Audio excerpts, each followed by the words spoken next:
بسم اللہ الرحمن الرحیم. السلام علیکم. This is our third lecture, and in this lecture we will discover the role of Tehreek Ali Garh or Ali Garh movement in Pakistan's movement.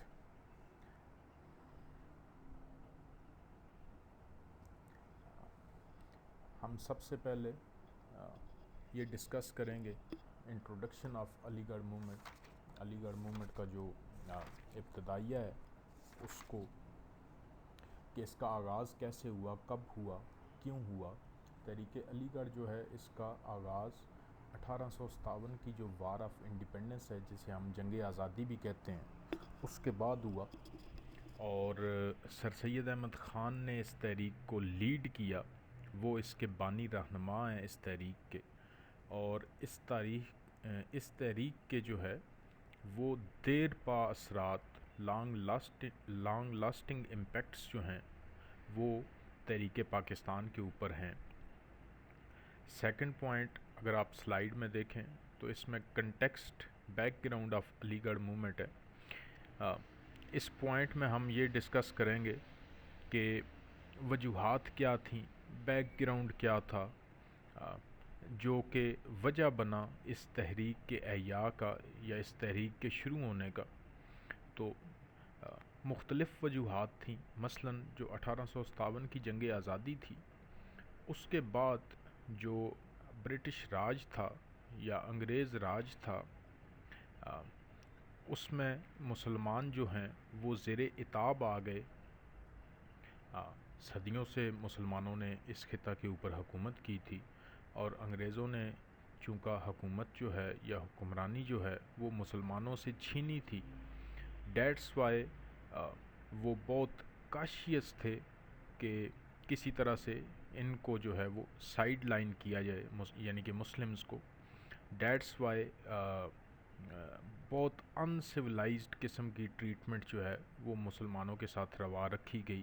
مثلاً بہت کثیر تعداد میں جو مسلمان تھے ان کو موت کے گھاٹ اتارا گیا 1857 کے بعد. اسی طرح جو مسلمانوں کی جاگیریں تھیں یا ان کی جائیدادیں تھیں ان کو ضبط کر لیا گیا. اسی طرح جو مسلمانوں کی جاگیریں یا زمینیں جو ضبط کی گئیں ان سے، ان کو غیر مسلمز جو تھے ان کو الاٹ کر دیا گیا. اسی طرح مسلمان جو ہیں ان سے مذہبی آزادیاں چھین لی گئیں، اور ان کے جو تعلیمی مراکز تھے وہ بند کر دیے گئے. اور اسی طرح جو دین یا مذہب اسلام تھا اس کا مذاق اڑایا گیا. سو یہ 4-5 ایسی وجوہات تھیں جو 1857 کی جنگ آزادی کے بعد پیدا ہوئیں.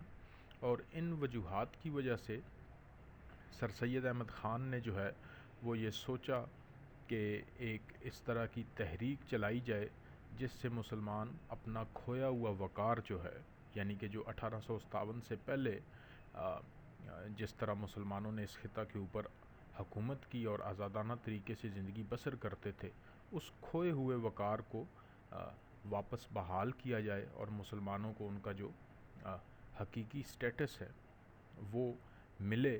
سو اس وجہ سے اس تحریک کو جو ہے وہ شروع کیا گیا.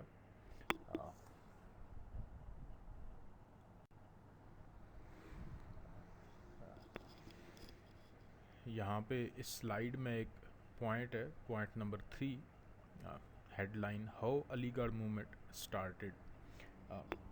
بڑا بریف سا انٹروڈکشن اس کا پہلے بھی ہو گیا ہے کہ سر سید احمد خان جو ہیں ان کا بنیادی طور پر کردار ہے اس تحریک کو شروع کرنے میں.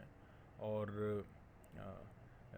پاکستان موومنٹ جو ہے اس کا اگر آپ ٹائم سپین دیکھیں، اس کا دورانیہ دیکھیں، تو وہ آپ یوں سمجھ لیں کہ 1857 سے شروع ہو کر 1947 تک چلتی ہے، جس میں مختلف واقعات رونما ہوئے ہیں.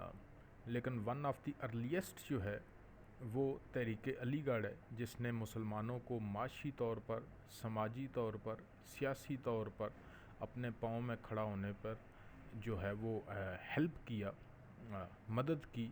اور اس میں سب سے اہم اور بنیادی رول جو ہے وہ ڈیفینیٹلی سر سید احمد خان کا ہے، جن کی وجہ سے مسلمان جو ہیں وہ مختلف شعبۂ زندگی میں اپنا جو کھویا ہوا مقام تھا وہ حاصل کرنے میں کامیاب ہوئے۔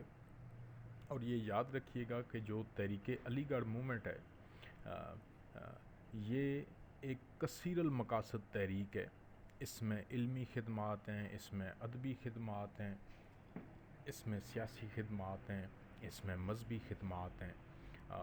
یہ جو ہے وہ اس وجہ سے اس کو جو ہے وہ کثیر المقاصد کہا جاتا ہے، اور اس نے بہرحال جو ہے وہ مسلمانوں کو جن کے اوپر 1857 کے بعد